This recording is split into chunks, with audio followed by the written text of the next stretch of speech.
नमस्कार। आज हम लोग बात करेंगे समकालीन हिंदी कविता की। हम आज समकालीन हिंदी कविता क्या है, उसकी प्रवृत्तियां क्या हैं, उसके सामने चुनौतियां क्या हैं, हम इन सभी पक्षों की चर्चा करेंगे, इन सब पर चर्चा करेंगे। एक तरह से हिंदी साहित्य के इतिहास में समकालीन कविता की अवस्थिति क्या है, हम इस पर चर्चा करेंगे। हमारे जो बीए के विद्यार्थी हैं, यह बातचीत उनके लिए भी उपयुक्त है, जो हमारे एमए के विद्यार्थी हैं उनके लिए भी उपयुक्त है, और जो लोग हिंदी साहित्य में रुचि रखते हैं, जिनकी रुचि कविता में है, समकालीन कविता में है, उनके लिए भी यह बातचीत उपयोगी होगी, मुझे ऐसा लगता है।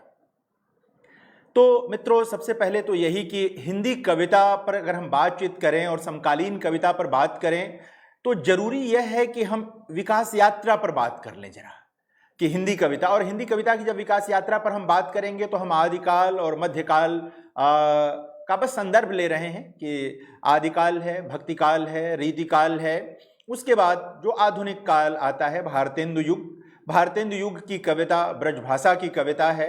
हालांकि स्वयं भारतेंदु ने रसा नाम से कुछ गज़लें कही थीं, लिखी थीं, और वे प्रकाशित हैं, उर्दू में प्रकाशित हैं। शायद भारतेंदु ने ऐसा इसलिए किया होगा कि वे लोगों को बताना चाहते थे कि खड़ी बोली में भी वे कविता लिख सकते हैं। खड़ी बोली, क्योंकि गद्य तो लगातार वो खड़ी बोली में लिख रहे थे, लेकिन मूल रूप से भारतेंदु के समय की कविता ब्रजभाषा की कविता है।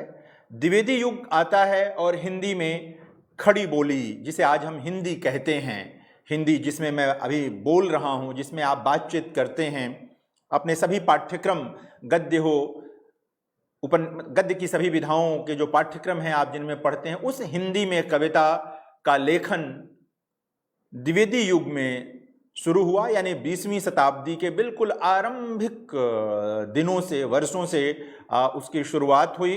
मैथिली शरण गुप्त और हरिऔध जैसे बड़े कवि आए और भी बहुत सारे लोगों ने कविताएं लिखी। फिर छायावाद का समय आया, जिसने हिंदी कविता को एक सर्वथा नई पहचान दी। इस पर भी बातचीत होती है कि छायावाद के समय की जो भाषा है, छायावादी कविता की जो भाषा है, वो जटिल है।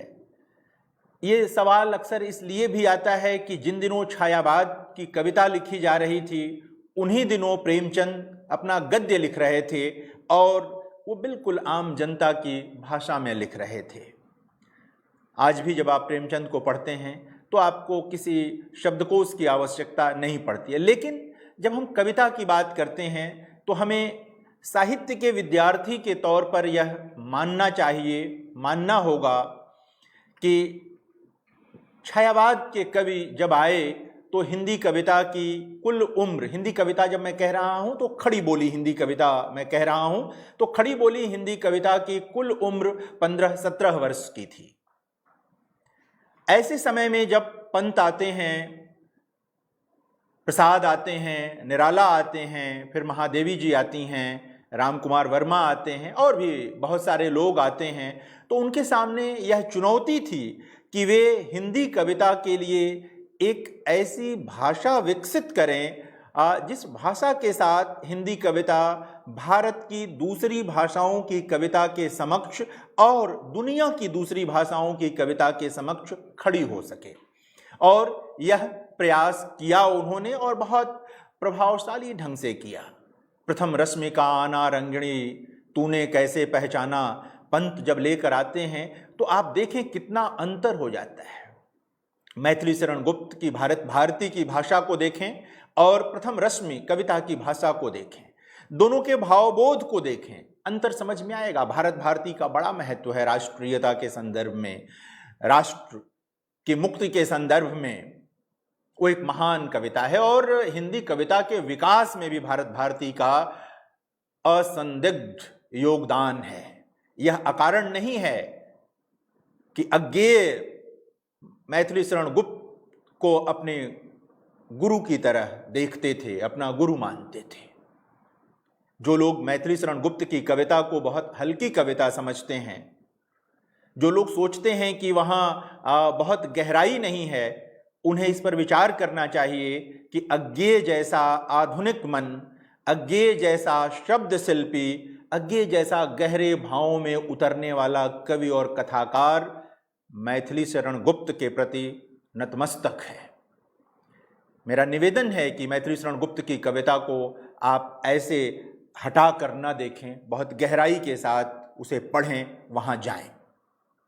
तो छायावाद के कवियों के सामने ये समस्या थी और उसे उन्होंने किया। जूही की कली, सब आप उस दौर की सारी कविताएं, प्रसाद की कविताएं उसी दौर की देखें कि प्रसाद जब आते हैं हिंदी कविता में तो उनकी जो पूरी भाषा है उसको देखें, विषय के साथ जो उनका व्यवहार है, ट्रीटमेंट है, उसको देखें, महादेवी जी के गीतों को देखें, तो आपको लगेगा कि वे लोग एक बड़ा काम कर रहे थे।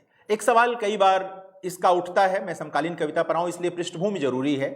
एक सवाल उठता है अक्सर कि जो यूरोप की रोमांटिक पोइट्री है वो आम जनता की भाषा की तरफ गई, जबकि हमारे वहाँ की जो छायावादी कविता है, जो कि आलोचकों के बड़े वर्ग का ये मानना है कि वह रोमांटिक कविता ही है, वहाँ वो तत्सम की तरफ गई, यानी कि यूरोप की रोमांटिक पोइट्री तद्भव की तरफ गई और हमारी रोमांटिक पोइट्री जो है वो तत्सम की तरफ गई। उसका कारण वही है जो मैं अभी आपसे निवेदन कर रहा था कि हमारे छायावादी कवियों के सामने भाषा बनाने का भी कार्य था, यह जिम्मेदारी भी उनके हिस्से थी और उस जिम्मेदारी को बहुत सुंदर ढंग से उन्होंने निभाया।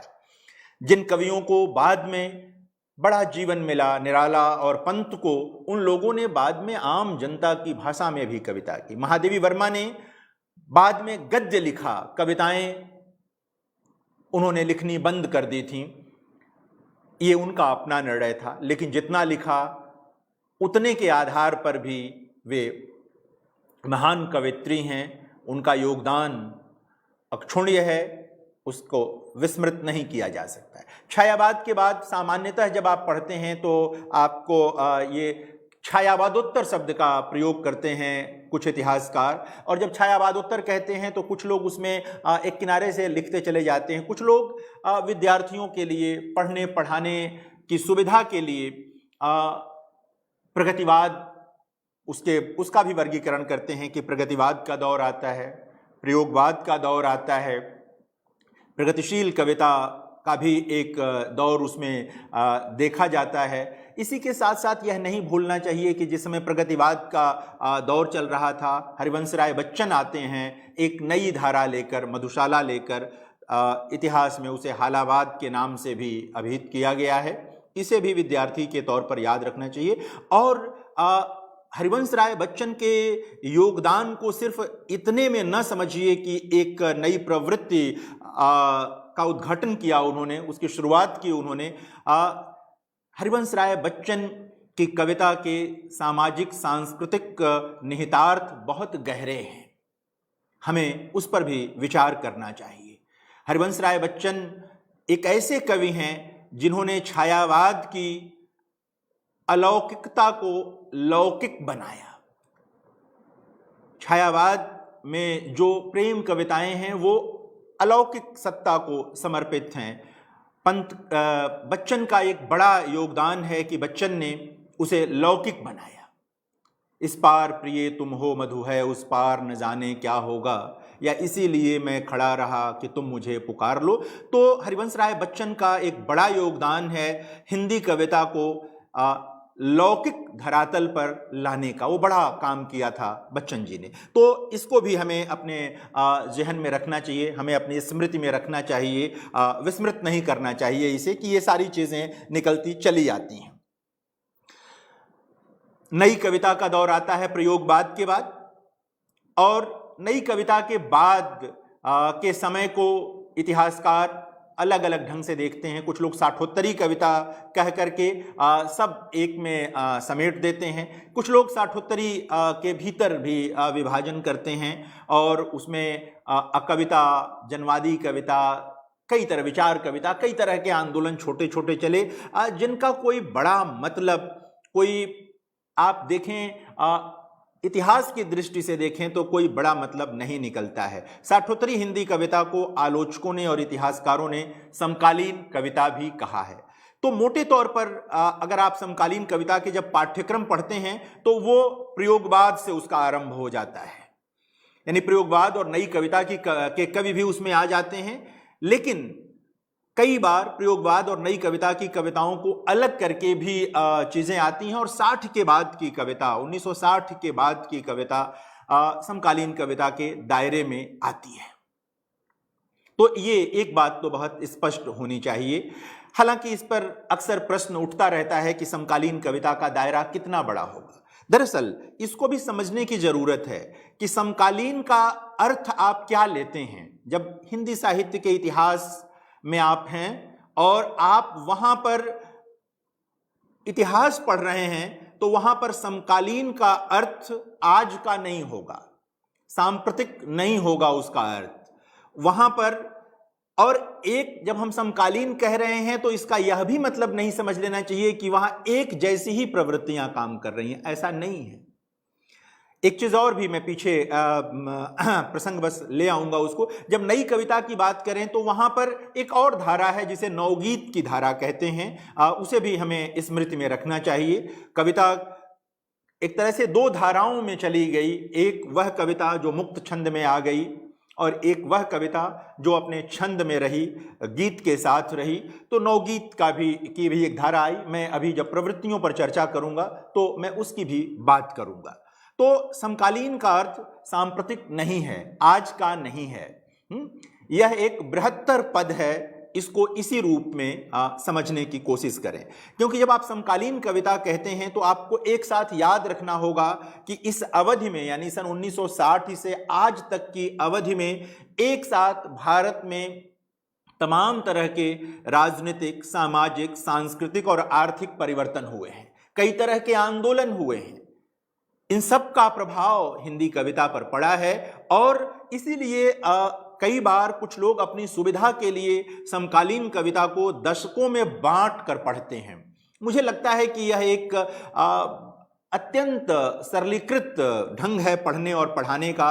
जब हम छठवें दशक की कविता, सातवें दशक की कविता, आठवें दशक की कविता, नवें दशक की कविता और 20वीं शताब्दी के आखिरी दशक की कविता, फिर 21वीं सदी के पहले दशक और दूसरे दशक की कविता, या मोटे तौर पर 21वीं सदी के जो 20 वर्ष अभी पूरे होने वाले हैं इस वर्ष के साथ साथ, तो उसकी कविता, तो इन सब में बहुत परिवर्तन आया है। इसलिए प्रवृत्तियों पर जब हम चर्चा करें तो हमें बहुत सचेत रहना चाहिए कि समकालीन कविता की पहचान कैसे होगी, क्या प्रवृत्तियां हैं, किन किन जगहों पर उसे देखना होगा। तो हमको लगता है कि इस ओर हमें जानना चाहिए और जाना चाहिए, क्योंकि इसके बिना बात नहीं बनेगी, इसके बिना बात मुकम्मल नहीं होगी। तो समकालीन कविता का मामला यहां तक आता है। हम कुछ प्रवृत्तियों की चर्चा करें कि समकालीन कविता कैसे हो। देखिए क्या होता है कि समकालीन कविता का मतलब कि अज्ञेय, और जिस कवि की आज पहली कविता प्रकाशित हुई है वह भी, यानी कि अज्ञेय से लेकर एकदम नवोदित कवि जिसने आज ही पहली कविता लिखी या प्रकाशित कराई है, वह भी उस दायरे में आ जाता है। तो हमें इस बड़े फलक को अपनी दृष्टि में रखना चाहिए। इसके बिना बात नहीं बनती है, बात नहीं बनेगी, ये भी स्पष्ट होना चाहिए। हम प्रवृत्तियों की बात करना चाहते हैं, लेकिन मुझे लगता है कि इसके पहले थोड़ी सी बात हम ये करें कि जो सन 60 से लेकर अब तक कवि आए हैं, बल्कि मैं तो थोड़ा पीछे से प्रयोगवाद से ही बात करना शुरू करूं। जो कवि आए हैं वो किन किन वैचारिक सरणियों से होकर के आए हैं, किन विचारों से वो प्रभावित रहे हैं, किन विचारधाराओं से प्रभावित रहे हैं, यह भी समझने की जरूरत है। और मैं इस ओर भी संकेत करूं कि कई बार विचारधाराएं अलग अलग होने के बाद भी पाठक के लिए कविताएं ही सिर्फ महत्वपूर्ण रह जाती हैं। यह महत्वपूर्ण नहीं रह जाता कि इसका लिखने वाला किस विचारधारा का समर्थक है या नहीं है। तो सबसे अधिक अगर सबसे पहली प्रवृत्ति या पहली धारा जो दिखाई देगी, प्रवृत्ति हम बाद में कहेंगे, पहली धारा जो दिखाई देती है समकालीन हिंदी कविता में, वह दिखाई देती है प्रगतिशील यथार्थ की धारा दिखाई देती है। प्रगतिशील यथार्थ की धारा दिखाई देती है। और जैसे ही हमने कहा कि प्रगतिशील यथार्थ की धारा दिखाई देती है, ये समझ में आएगा लोगों के, जो एक बहुत प्रचलित सी बात है कि मार्क्सवादी कविता। देखिए क्या है कि जब हम कह रहे हैं कि प्रगतिशील यथार्थ की धारा, तो इसका यह कतई मतलब नहीं है कि इस धारा में जो कवि आए, जो कविताएं आई, वो सब मार्क्सवाद से अनुप्राणित हैं। बिल्कुल इसका ये मतलब नहीं है।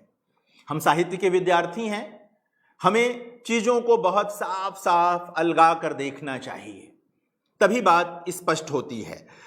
आप देखें कि प्रगतिशील यथार्थ की धारा में कौन कौन से कवि आते हैं। मैं आपको कुछ नाम ले आता हूं, सारे नाम तो नहीं आ सकते, कुछ नाम जो बड़े नाम, चर्चित नाम हैं, और फिर हम चर्चा करते हैं कि मूल रूप से उनके वैचारिक आग्रह क्या थे। फिर हम उनकी कविताओं की ओर देखें तो उनकी कविताएं क्या कहती हैं। नागार्जुन, शमशेर, केदारनाथ अग्रवाल, त्रिलोचन, केदारनाथ सिंह, रघुवीर सहाय, अज्ञेय का नाम मैं बार बार ले रहा हूं, उन्हें याद रखें, मुक्तिबोध, श्रीकांत वर्मा, सर्वेश्वर दयाल सक्सेना, श्री राम वर्मा, विनोद कुमार शुक्ल, अशोक वाजपेयी, लीलाधर जगूड़ी, मदन कश्यप, लीलाधर मंडलोई, अरुण कमल, उदय प्रकाश, मंगलेश डबराल, इन सब के नाम लीजिए आप, राजेश जोशी, कुमार अंबुज, इतने नाम मैंने आपसे लिए। मैं इनमें से कुछ नामों की ओर आपकी, इसमें देखिए नागार्जुन, सामान्यतः पढ़ते पढ़ाते ये बता दिया जाता है कि नागार्जुन के आग्रह मार्क्सवादी थे। ये आंशिक सत्य है। नागार्जुन अपने जीवन में कई विचारों के संपर्क में आए।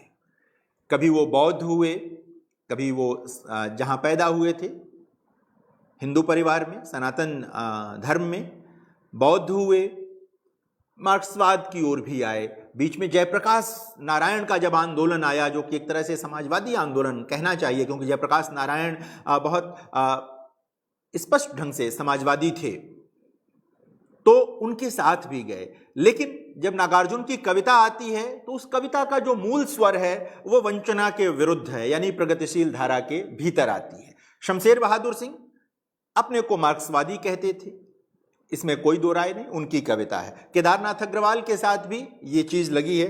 त्रिलोचन के साथ भी आप मोटे तौर पर ये कह सकते हैं, मुक्तिबोध के साथ कह सकते हैं। लेकिन रघुवीर सहाय जीवन भर लोहिया के विचारों के साथ रहे, डॉक्टर राम मनोहर लोहिया के विचारों के साथ रहे। धूमिल डॉक्टर राम मनोहर लोहिया के विचारों के साथ रहे। सर्वेश्वर दयाल सक्सेना अब लंबी अवधि तक लोहिया जी के विचारों के साथ रहे। विजयदेव नारायण शाही आजन्म लोहिया के विचारों के साथ रहे। मल्लयज लोहिया के विचारों के साथ रहे। लेकिन रघुवीर सहाय की इन सब की कविताएं प्रगतिशील धारा के अंतर्गत आती हैं। इस बात को बहुत स्पष्ट ढंग से समझने की जरूरत है, तभी आप ठीक ठीक बात कर पाएंगे समकालीन कविता के बारे में। क्योंकि प्रगतिशील धारा का मतलब प्रगतिशीलता मार्क्सवाद का पर्याय नहीं है, वो अग्रगामिता का पर्याय है। कोई किसी खास विचारधारा के साथ न होकर भी प्रगतिशील हो सकता है। याद करिए कि घनानंद जब कविता लिख रहे थे तब तक आधुनिकता नहीं आई थी, उसके लगभग 150 साल बाद आधुनिकता आई, लेकिन घनानंद की कविता आधुनिक कविता है। इसलिए किसी कवि को, किसी बड़े कवि को, जेन्युइन कवि को विचारधारा के आश्रय की जरूरत नहीं होती है, विचारधाराओं को कवियों की जरूरत होती है। यह विडंबना है कि लोग जुड़ते रहते हैं विचारधाराओं के साथ।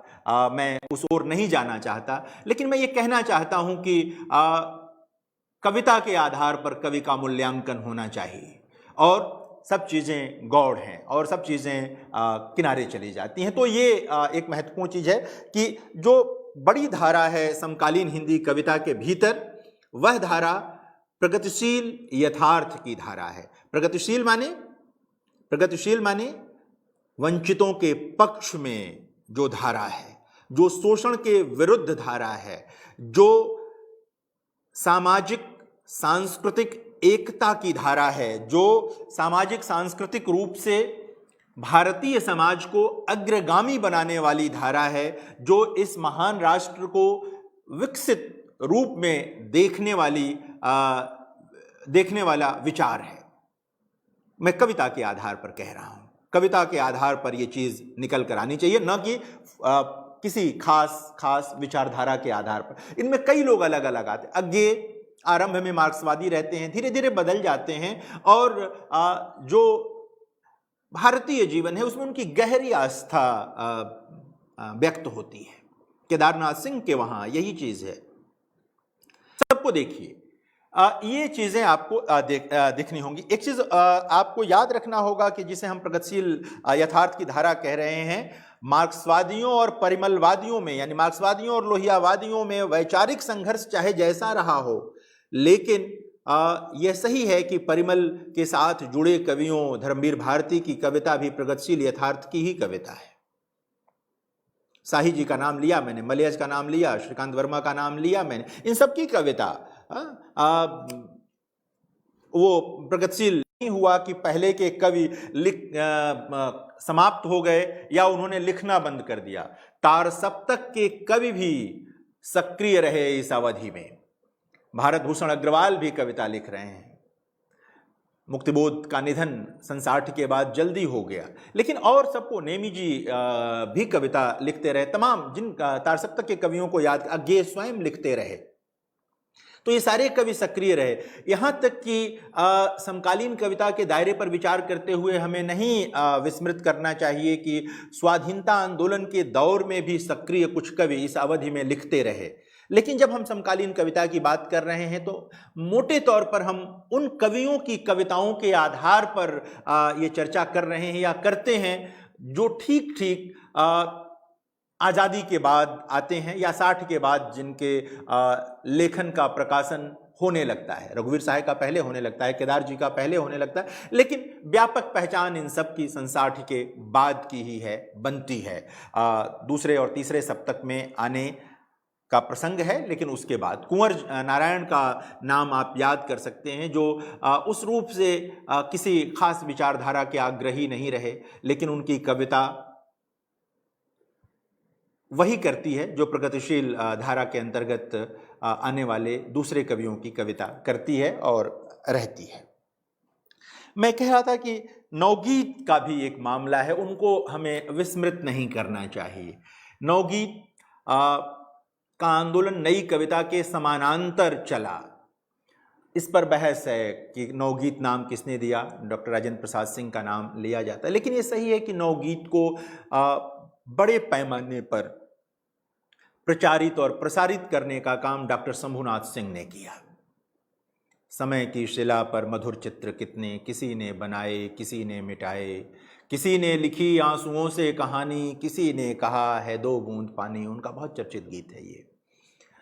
ठाकुर प्रसाद सिंह ने किया, चंद्रदेव सिंह ने किया, देवेंद्र कुमार जिन्हें लोग बंगाली जी के नाम से जानते थे, जिनका एक गीत अब भी पुराने लोग मिलते हैं उनके अधरों पर होता है, एक पेड़ चांदनी लगाया है आंगने, फूले तो आ जाना एक फूल मांगने, नदी झील सागर से रिश्ते मत जोड़ना, लहरों को आता है यहाँ वहाँ छोड़ना, तुम तक पहुँचाया है मुझको अनुराग ने, एक पेड़ चांदनी लगाया है आंगने। ये कई बंद का गीत है। तो ये चीज़, माधव कौशिक का नाम इसमें लिया जाना चाहिए, बुद्धिनाथ मिश्र का नाम लिया जाना चाहिए, माहेश्वर तिवारी का नाम लिया जाना चाहिए, बहुत सारे नाम इसमें, आप रमानाथ अवस्थी का नाम लिया जाना चाहिए, रमेश रंजक, नईम, कई बड़े नवगीतकार हैं जिन्होंने हिंदी कविता के परिसर को विस्तृत किया। उमाकांत मालवीय का नाम लिया जाना चाहिए इसमें, बड़े नवगीतकार, बड़े गीतकार। ये भी मैं प्रसंग बस बताऊं कि आरंभिक दौर में नामवर सिंह और केदारनाथ सिंह ने भी गीत लिखे, परमानंद श्रीवास्तव ने गीत लिखे, और ये लोग मंचों पर भी जाते थे। और केदार जी के गीत तो जो तीसरा सप्तक है उसमें जहां उनकी कविताएं संकलित हैं वहां उनके गीत हैं और मानक स्थापित करने वाले गीत हैं। मैं सिर्फ एक गीत की कुछ पंक्तियां आपको सुनाता हूं और इससे आपको लगेगा कि क्या है। और मैं इसीलिए बार बार जब समकालीन कविता पर बात करता हूं तो मेरा ये निवेदन रहता है कवियों से कि छंद का अभ्यास होना चाहिए। अभी मैं उस पर विस्तार से बात करूंगा जब चुनौतियों की बात करूंगा तब। रात पिया पिछवारे पहरू ठनका किया, कप कप कर जला दिया बुझ बुझ कर यह जिया, मेरा अंग अंग जैसे पछुए ने छू दिया, बड़ी रात गए कहीं पंडुक पिहका किया, रात पिया पिछवारे पहरू ठनका किया। और ये पूरा गीत आप पढ़ेंगे तो देखेंगे कि केदार जी की जो पूरी मतलब बिंब योजना है आपको वो भी दिखाई देगी, शब्द का जो व्यवहार है शब्दों का वो भी दिखाई देगा। और यह भी कि समकालीन कविता के साथ साथ नवगीत का जो विकास हो रहा था वो भी स्पष्ट होता चला जाएगा आपको। तो ये चीज़ है। अब कविता का जो दौर आया उसमें कई लोग आए, उसमें जो राजकमल चौधरी का नाम सबसे प्रमुख तौर पर लिया जाता है, लेकिन जगदीश चतुर्वेदी थे, चंद्रकांत देवताले भी आरंभिक तौर पर उसी के कवि के रूप में आए। बाद में वो जो प्रगतिशील धारा की कविता है उसके एक तरह से केंद्रीय कवियों में वो शामिल हुए, केंद्रीय कवियों में वहाँ वो आ गए। तो सौमित्र मोहन हैं, गंगा प्रसाद विमल भी उसी के कवि के रूप में आए। बाद में उन्होंने भी एक तरह से कहेंगे कि उस परिधि को लांघ लिया, उस परिसर को छोड़कर वो कविता में आगे बढ़े और एक बड़े कवि के रूप में स्थापित हुए। लेकिन राजकमल चौधरी एक तरह से मानक कवि हैं उस कविता के। तो ये चीज़ आती है। विद्रोही कविता नाम से भी कुछ लोगों ने कविता की बात की, लेकिन ये उसी में आ जाती है, प्रगतिशील धारा की जो कविता है उसमें ये चीज़ शामिल हो जाती है। मैं हिंदी गज़ल की बात भी करना चाहता हूँ। अक्सर समकालीन कविता पर बात करते हुए हम लोग सिर्फ मुक्त छंद या जो की कविताओं पर बात करते हैं, जो गद्य की शैली में लिखी जा रही कविताएं हैं उन्हीं की बात करते हैं। मेरा मानना है कि हिंदी गज़ल ने भी एक लंबी यात्रा तय कर ली है।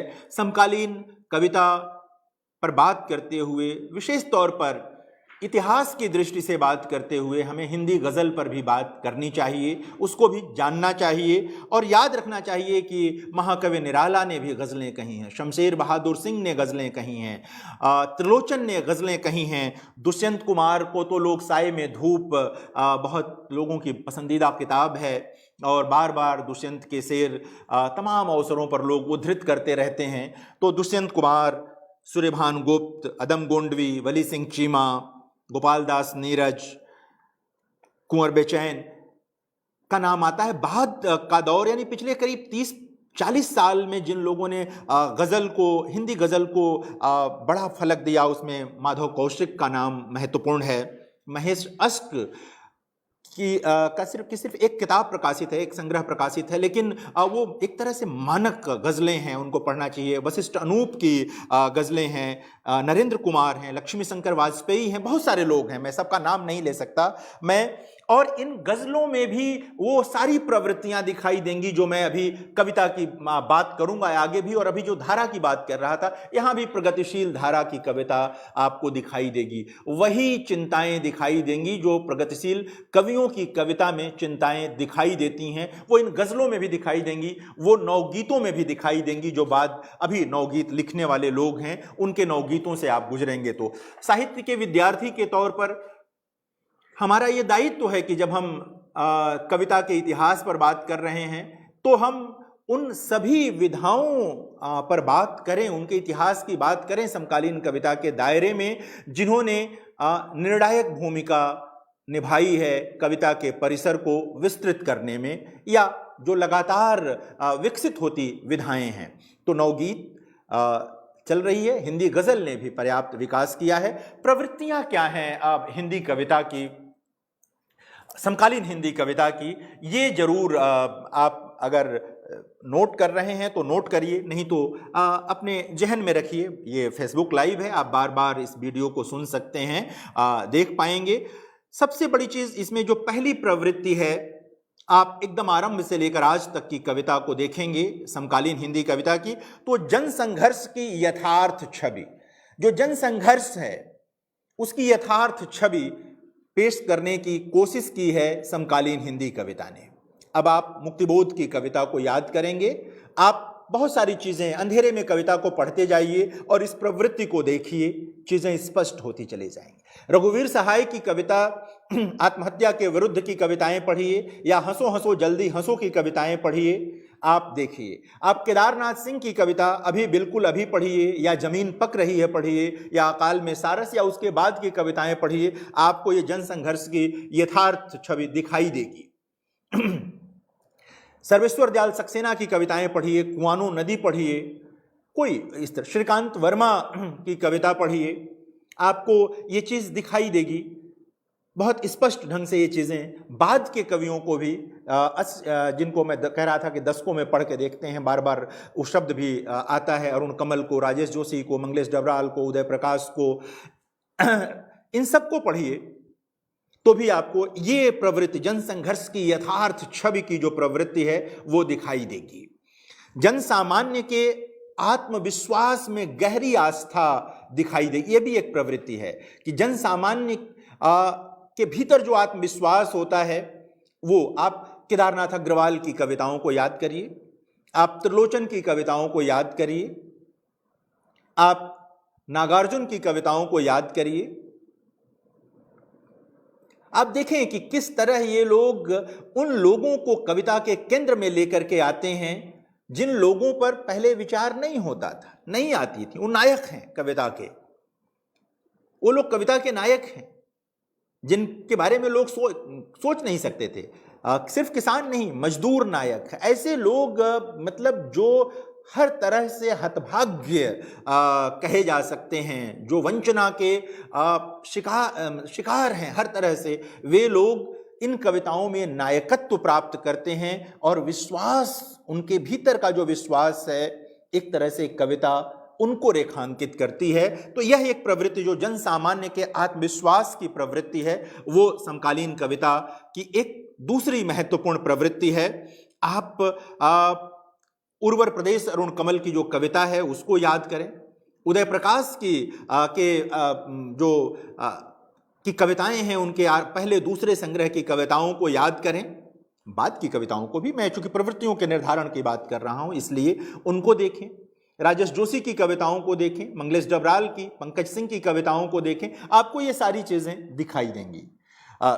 मैं जब नाम ले रहा हूं तो ये कतई न समझें कि सिर्फ इतने ही लोग महत्वपूर्ण कवि हैं, और भी बहुत सारे महत्वपूर्ण कवि हैं। मैं इतिहास की बात कर रहा हूं, प्रवृत्तियों की बात कर रहा हूं, इसलिए नाम उतने महत्वपूर्ण नहीं हैं, कुछ नाम आएंगे। अंतिम आदमी की चिंता, अंतिम आदमी का जो विचार है आप सब जानते हैं, और यदि नहीं जानते हैं तो जानना चाहिए कि ये राष्ट्रपिता महात्मा गांधी का विचार है कि जब भी कोई निर्णय लीजिए तो उस अंतिम आदमी के बारे में सोचिए कि उसको आपके निर्णय से क्या लाभ पहुंचेगा या क्या नुकसान होगा।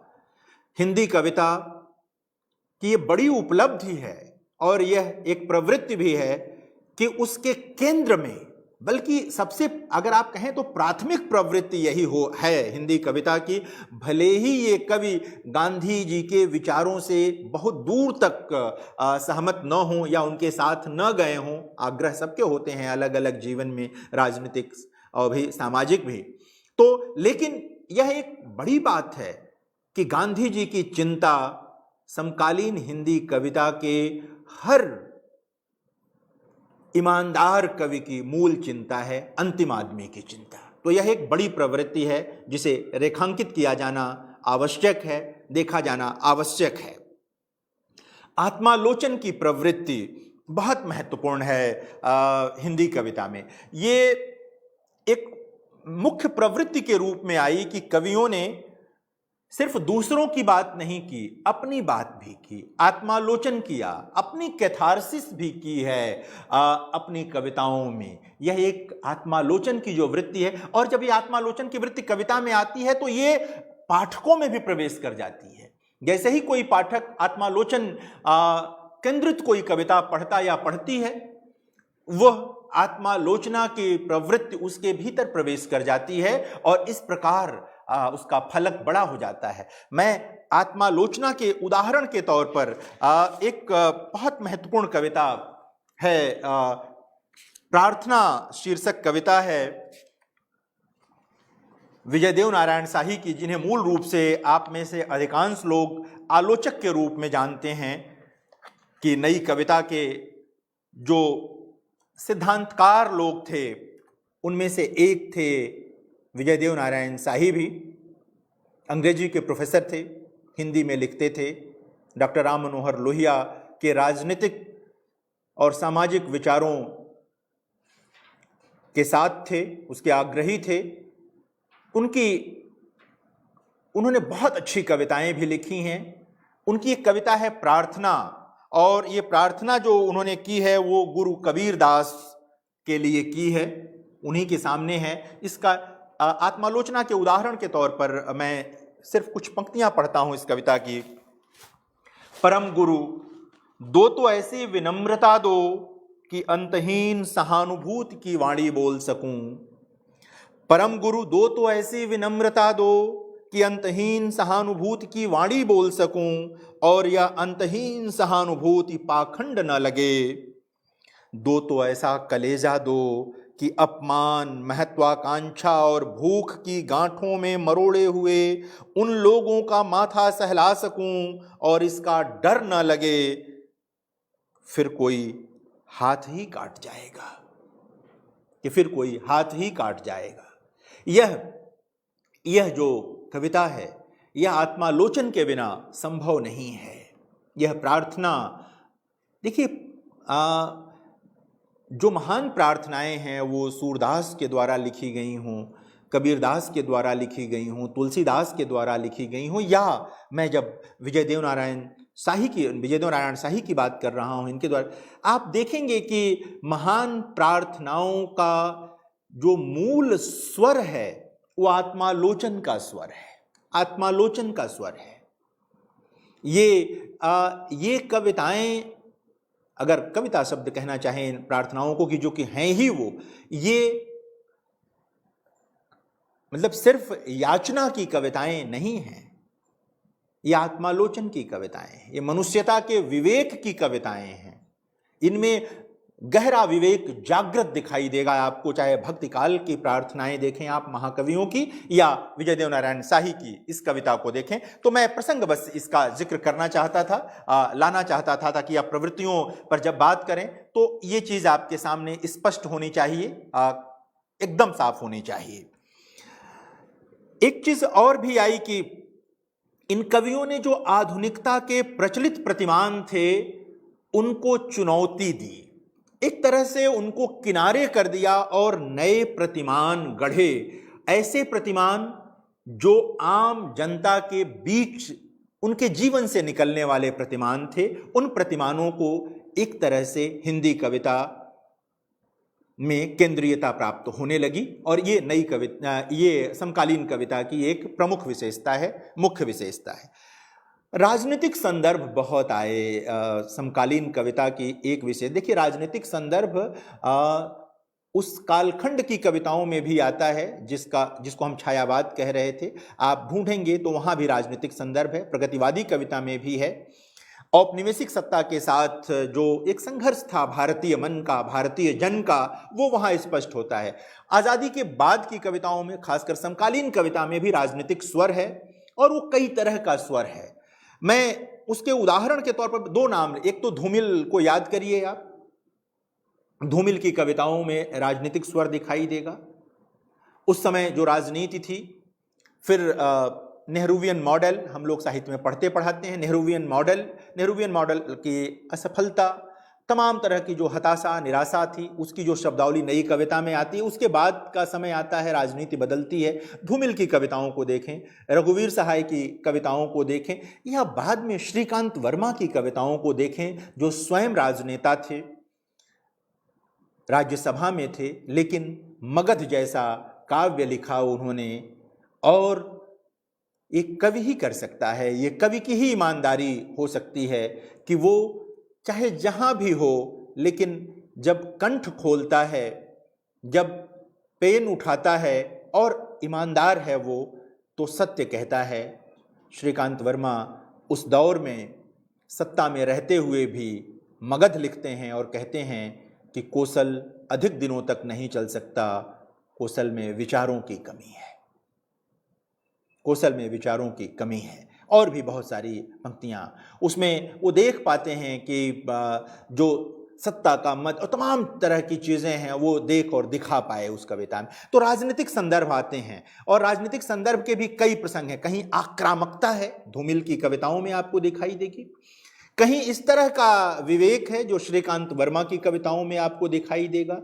कहीं रघुवीर सहाय की कविताओं में दिखाई देगा आपको, जहां चीजों को बदलने की एक छटपटाहट तो है, दिखाई देगी कि राजनीति बदलेगी तभी चीजें बदलेंगी। तो एक आग्रह, समकालीन हिंदी कविता का एक आग्रह राजनीतिक संदर्भों के साथ और पक्षधरता के साथ जुड़ता है राजनीतिक रूप में। तो ये चीज एक और प्रवृत्ति रही कि प्रेम कविताओं की बड़ी उपेक्षा की समकालीन हिंदी कविता के कवियों ने। और लगभग ऐसे समझिए कि 20-25 वर्ष तो ऐसे आए 7वें 8वें दशक को मिलाकर देखें तो कि लगता था कि प्रेम कविता लिखना कोई अपराध की चीज है। कोई नहीं लिख रहा था, सब या तो पुरानी पीढ़ी के कवि केदारनाथ अग्रवाल ने दाम्पत्य प्रेम की कविताएं लिखी, संग्रह हे मेरी तुम आया, या फिर 80 में ज्ञानेंद्रपति ने एक, मैं तो उसको कहूंगा कि अमर कविता लिखी, ट्राम में एक याद, चेतना पारिख कैसी हो, पहले जैसी हो, कुछ कुछ खुश कुछ कुछ उदास, कभी देखती तारे कभी देखती घास। और ये कविता जब अपने चरम पर पहुंचती है, जहां समाप्त होती है, एक मतलब बड़ा वृत्त बनाती है यह कविता, और ये बताती है कि प्रेम कितना जरूरी चीज है जीवन के लिए, मनुष्य के लिए। प्रेम कविता का मतलब ऊंचे मनोभावों की कविता, ये भी स्पष्ट रखना चाहिए। तो एक चीज आई, लेकिन इसकी उपेक्षा हुई। यह एक, इसको भी प्रवृत्ति की तरह रेखांकित कर सकते हैं। आपकी गहरी उदासीनता है प्रेम कविताओं के प्रति। ऐसा लगता था कि प्रेम कविताएं लिखेंगे तो लोग ये मान लेंगे कि अब ये इनका सामाजिक सांस्कृतिक आग्रह समाप्त हो गया है। ऐसा होता नहीं है कभी। क्या केदारनाथ अग्रवाल के साथ ऐसा हुआ?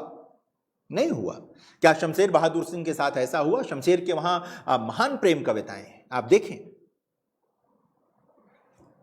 नागार्जुन के पास दाम्पत्य की महान प्रेम कविता है, आप देखें उसको। तो ये एक रेखांकित करने वाली एक और प्रवृत्ति का मामला है कि एक द्वंद्व वहां पर दिखाई देता है, स्थानीयता और वैश्विकता के प्रति सजगता।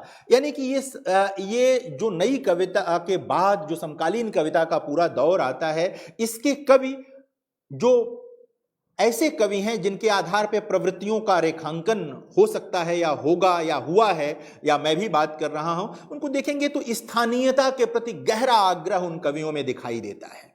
ये कवि अपनी स्थानीयता के प्रति आग्रह रखते हैं, लेकिन वे सिर्फ स्थानीय होकर नहीं रह जाते। उस स्थानीयता के आग्रह का एक सिरा वैश्विकता से जुड़ता है, उसका एक सिरा स्थानीयता का अतिक्रमण करता है, और मैं वही शब्द की एक बड़ा वृत्त बनाने की कोशिश वहां दिखाई देगी आपको कविताओं में। तो स्थानीयता बनाम वैश्विकता नहीं है, कुछ कवियों के वहां होगी। वहां स्थानीयता और वैश्विकता में एक तरह का सामंजस्य है, और अगर हम प्रवृत्ति को निर्धारित करें तो, और इसके नाते ये कविता एक बड़ा फलक अख्तियार करती है, बड़ा फलक प्राप्त करती है। तो इसको भी हमें देखना और समझना चाहिए, जानना चाहिए। अस्वीकृति और विद्रोह का भाव दिखाई देता है कवियों में ये होता है। जब नई पीढ़ी आती है, पुरानी पीढ़ी के प्रति कई बार अस्वीकृति का भाव होता है, ये दिखाई देता है हिंदी कविता पर। अगर आप विचार करेंगे समकालीन हिंदी कविता में, यह भी एक प्रवृत्ति है कि एक अस्वीकृति का भाव है, एक विद्रोह का भाव है। और विद्रोह कई चीज़ों से है, यानी कि एक विद्रोह आपको दिखाई देगा कि जब नक्सलवाड़ी मूवमेंट होता है और वहाँ जो कविता निकल के आती है, एक जब इमरजेंसी का समय आता है वहाँ दिखाई देती है, और इस तरह के कई संदर्भ जब दिखाई देते हैं तो एक तरह का विद्रोह यह दिखाई देता है। एक तरह का विद्रोह दिखाई देता है कि पीढ़ियों के बीच का जो संघर्ष है, वहाँ पर भी आपको एक चेतना विद्रोह की दिखाई देगी। अलग अलग स्तर हैं इसके, लेकिन ये दिखने वाली चीजें हैं। ये एक प्रवृत्ति है। शिल्प के स्तर पर भी आप कोई एक प्रवृत्ति नहीं देखेंगे, आप प्रयोग दिखाई देगा आपको। अलग अलग कवियों के वहां अलग अलग ढंग से प्रयोग दिखाई देगा। विष्णु खरे अलग ढंग की कविता लिखते हैं, केदारनाथ सिंह अलग ढंग की कविता लिखते हैं, लेकिन दोनों बड़े कवि हैं एक ही कालखंड में, एक ही समकाल में। ये अभी हम आगे जब जिक्र करेंगे तो हम इस पर आएंगे, थोड़ी सी और चर्चा हम इसको लेकर करेंगे, बात करेंगे। तो ये चीज़ आपको दिखाई देगी कैसे भाषा पूरी बदलती है उस दौर में। समकालीन हिंदी कविता के ही दौर में केदारनाथ सिंह की एक कविता है, 1965 की कविता है केदार जी की। मैं आपको वो कविता बताऊं जिसकी कुछ कविता है फर्क नहीं पड़ता, और कविता, इस कविता की कुछ पंक्तियां मैं आपके सामने रखना चाहता हूं कि तुमने जहां लिखा है प्यार वहां लिख दो सड़क, फर्क नहीं पड़ता, मेरे युग का मुहावरा है फर्क नहीं पड़ता। अक्सर महसूस होता है कि बगल में बैठे हुए दोस्तों के चेहरे और अफ्रीका की धुंधली नदियों के छारे एक हो गए हैं, और भाषा जो मैं बोलना चाहता हूँ मेरी जिह्वा पर नहीं बल्कि दांतों के बीच की जगहों में सटी हुई है। मैं बहस शुरू तो करूँ पर चीज़ें एक ऐसे दौर से गुजर रही हैं कि सामने की मेज को सीधे मेज कहना, उसे वहाँ से उठाकर अज्ञात अपराधियों के बीच रख देना है। और अंतिम पंक्तियाँ देखिए, और यह समय है जब रक्त की शिराएं शरीर से कटकर अलग हो जाती हैं, और यह समय है जब मेरे जूते के अंदर की एक नन्ही सी कील तारों को गढ़ने लगती है। ये आप जब प्रयोगवाद की कविता देखेंगे, नई कविता की कविता देखेंगे, और फिर इस कविता को देखेंगे जो केदारनाथ सिंह नई कविता के कवि के रूप में ही सामने आते हैं, लेकिन कैसे कुछ ही समय बाद 1965 में पूरी भाषा बदल जाती है केदारनाथ सिंह की, और उनके साथ सर्वेश्वर की, उनके साथ श्रीकांत वर्मा की, जलसाघर की कविताएं पढ़िए, आप देखिए बदल जाती हैं चीजें। रघुवीर सहाय का जिक्र किया मैंने, पूरा का पूरा शिल्प बदलता है, भाषा बदल जाती है, और आप इस स्तर पर एक जैसा करके नहीं देख सकेंगे, मिलाकर नहीं देख पाएंगे। नरेश मेहता की कविताओं को भी आप याद करिए, बिल्कुल भिन्न किस्म की भाषा आपको वहां मिलेगी। रघुवीर सहाय या केदारनाथ सिंह से अलग भाषा आपको दिखाई देगी। धर्मवीर भारती की भाषा बिल्कुल अलग है, उसी बात तक लिख रहे हैं धर्मवीर भारती लगातार। तो ये एक चीज़ जो है हमें समकालीन हिंदी कविता की प्रवृत्तियों पर बात करते हुए जरूर याद रखनी चाहिए, जरूर अपने जहन में इसको रखना चाहिए। समकालीन हिंदी कविता यानी कि अगर अब ठीक पिछले 25-30 वर्ष की कविता पर विचार कर लें रख करके, यानी कि इस अर्थ में कि हम इसे आज की कविता कह करके अगर हम थोड़ा सा विचार कर लें तो क्या बनता है इतिहास, क्या समस्याएं हैं, इन पर हम थोड़ी सी चर्चा कर लें। देखिए, अगर हम 90 या उसके बाद की कविता पर विचार करते हैं समकालीन कविता कह करके, तो बड़ी समस्या एक आई है, वो ये आई है कि कविता की जो प्राथमिक चीज है कल्पना, उस पर बाजार की कुटिल दृष्टि है, पूंजीवाद की कुटिल दृष्टि है उस पर। आप देखें कि किस तरह से बाजार ने हमारी कल्पना पर प्रहार किया। हम लगातार टेलीविजन पर प्रचार के अन्य माध्यम अब तो हो गए हैं, सिर्फ टेलीविजन नहीं रह गया, वहां पर चीजों को देखते देखते स्वाभाविक कल्पना करना, स्वाभाविक स्वप्न देखना छोड़ने लगे हैं। धीरे धीरे इन जो मनोरंजन के साधन हैं, जो चैनल हैं, जो अन्य साधन हैं, इन पर दिख रही चीजें ही हमारा स्वप्न बनती चली जा रही हैं, वो हमारी कल्पना बनती चली जा रही हैं। और यह कविता के लिए एक बड़ा संकट है, यह मनुष्यता के लिए एक बड़ा संकट है। यह क्योंकि कल्पना नहीं होगी, स्वप्न नहीं होगा तो भविष्य नहीं बनेगा और स्मृतियां भी सुरक्षित नहीं रहेंगी। और मनुष्य न स्मृतियों के बिना रह सकता है, न भविष्य के बिना रह सकता है। दोनों, वर्तमान तो संधि स्थल है भविष्य का और अतीत का। तो हमारे लिए इन चीजों का समकालीन कविता की इस प्रवृत्ति पर विचार करते हुए हमें लगातार इस पर फोकस करना चाहिए, इसको देखना चाहिए। मैं गद्यमयता की बात कर रहा था, खरे साहब का नाम भी आया, बार बार उनका नाम आता है। कुछ बड़ी अच्छी कविताएं लिखी हैं उन्होंने, और निश्चित तौर पर उन कविताओं के माध्यम से उन्होंने हिंदी कविता के आयतन और घनत्व दोनों में वृद्धि की है। लेकिन यह भी सही है कि उनके अतिशय गद्यात्मक प्रयोग ने एक बड़ा संकट यह पैदा किया कि बहुतेरे कवि हिंदी की दुनिया में आ गए और लिखने लगे और पूरा परिसर गद्यमय हो गया। मैं साहित्य के विद्यार्थी के तौर पर, साहित्य के शिक्षक के तौर पर इसी दुनिया का आदमी हूँ।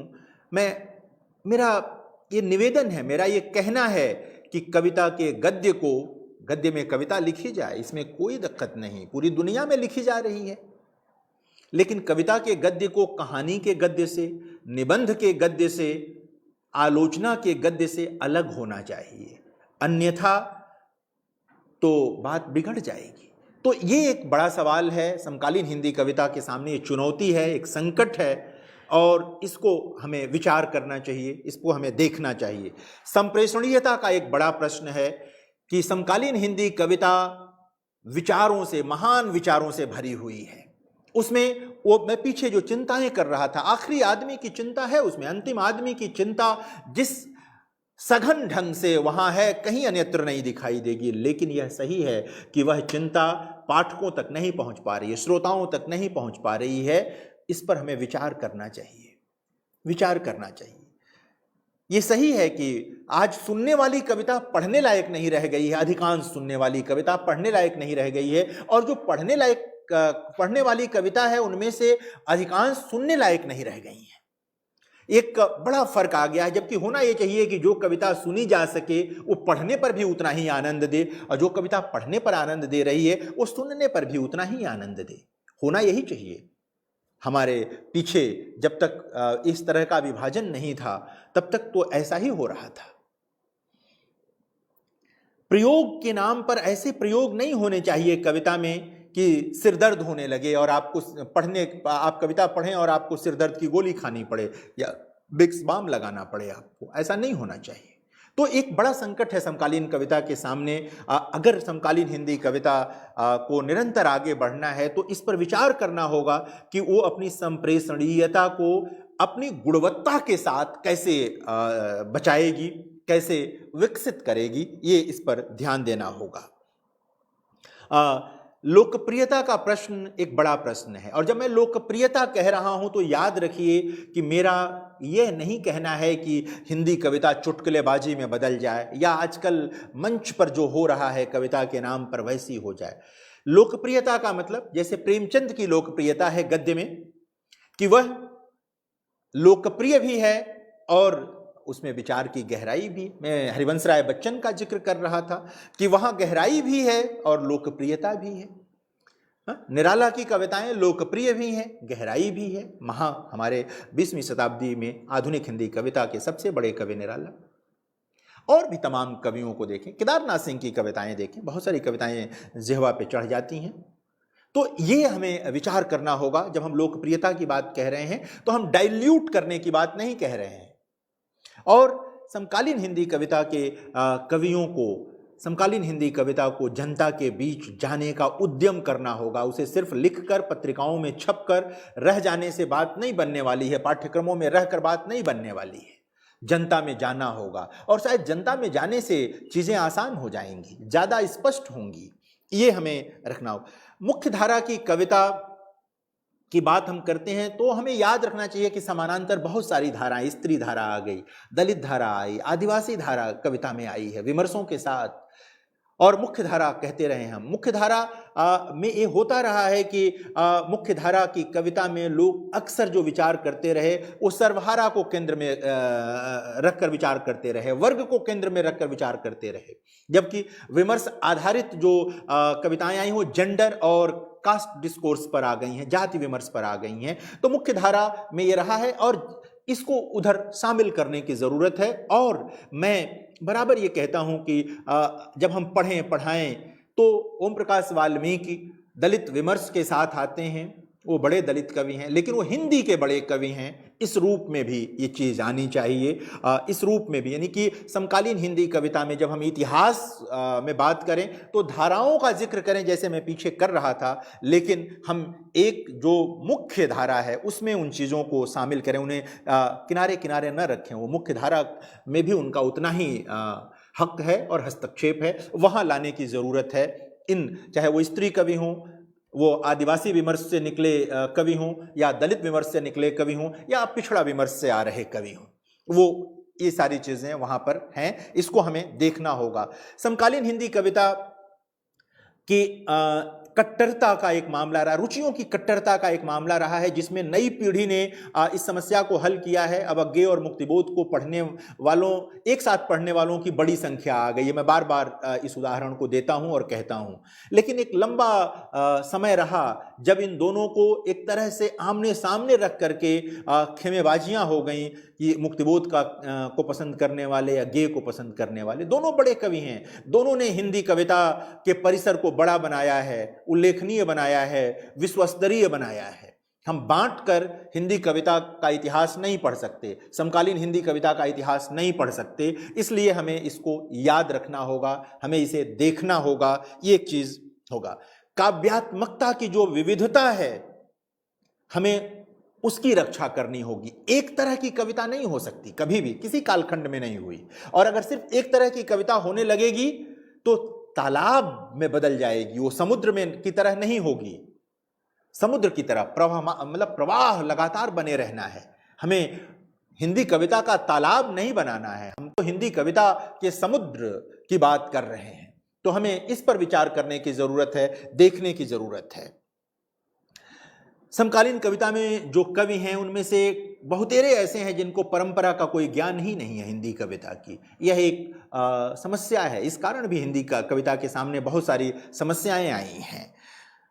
आलोचना का भी अभाव है, पूर्णकालिक आलोचक नहीं है, या जो हैं भी वो उनके अपने पूर्वाग्रह इतने अधिक हैं कि उससे मुश्किलें आ रही हैं। इसके अलावा डिफेंसिव होती दिखती है कई बार समकालीन हिंदी कविता, यह भी एक समस्या है।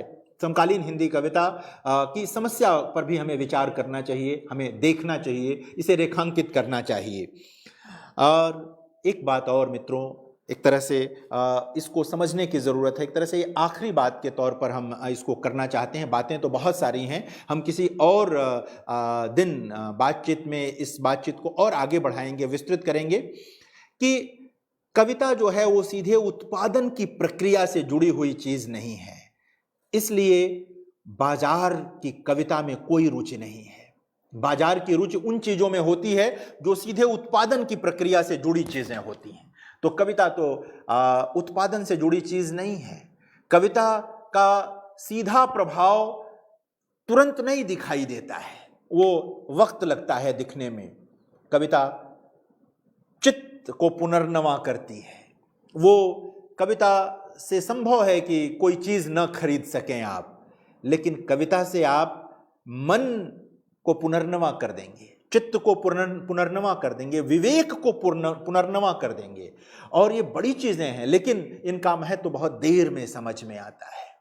इसलिए भी जरूरी है कि समकालीन हिंदी कविता, जो कि विचारों में बहुत समर्थ है, उसे और लोकप्रिय बनाने की कोशिश की जाए, जनता में ले जाया जाए उसे, और उसकी जो भी सघन अच्छी उदात्त प्रवृत्तियां हैं उन प्रवृत्तियों का ही विकास हो। जो मरणशील प्रवृत्तियां हैं, जो पतनशील प्रवृत्तियां हैं, वो समाप्त हों।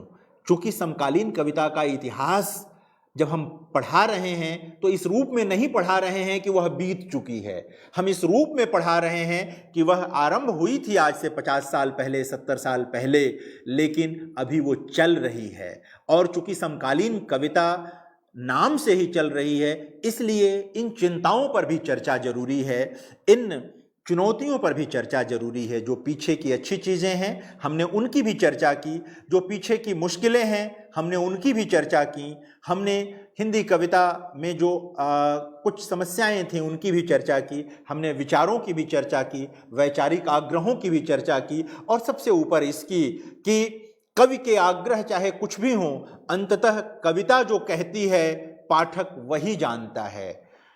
लाखों लोग अगर एक कवि को पढ़ते हैं तो उनमें से कुछ ही लोग होते हैं जिन्हें ठीक ठीक ये पता होता है कि कोई कवि किस विचारधारा का है या किस विचार राजनीतिक आग्रह का है। उनके लिए तो वो कविता ही महत्वपूर्ण होती है।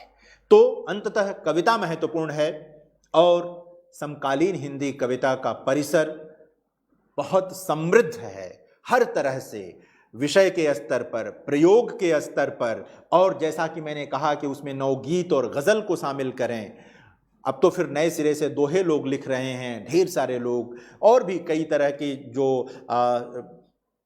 कविता के जो रूप हैं उनमें लिख रहे हैं। तो सारी चीज़ें आ रही हैं, ये सब मिलकर के समकालीन हिंदी कविता के परिसर को बहुत उन्नत बना रही हैं। मैं उम्मीद करता हूँ कि आज जो हमने बातचीत की, यह बातचीत आपको अच्छी लगी होगी, या आपके लिए फलदायी होगी, उपयोगी होगी। और यदि समकालीन हिंदी कविता को समझने में, उसके इतिहास को समझने में, समकालीन हिंदी कविता कि जो कविताएं आपके पाठ्यक्रम में लगी हैं बीए में या एमए में, उनको समझने में किसी प्रकार की कोई समस्या हो, दिक्कत हो, तो आप सीधे मानविकी विद्यापीठ में हमसे संपर्क कर सकते हैं। हमारे नंबर आपके जो प्रॉस्पेक्टस हैं हर जगह लिखे रहते हैं, हमें आप ईमेल कर सकते हैं। हमें आपकी समस्याओं का हल करने में सुख मिलेगा, हमें प्रसन्नता होगी आपकी समस्याओं को हल करके। धन्यवाद, नमस्कार।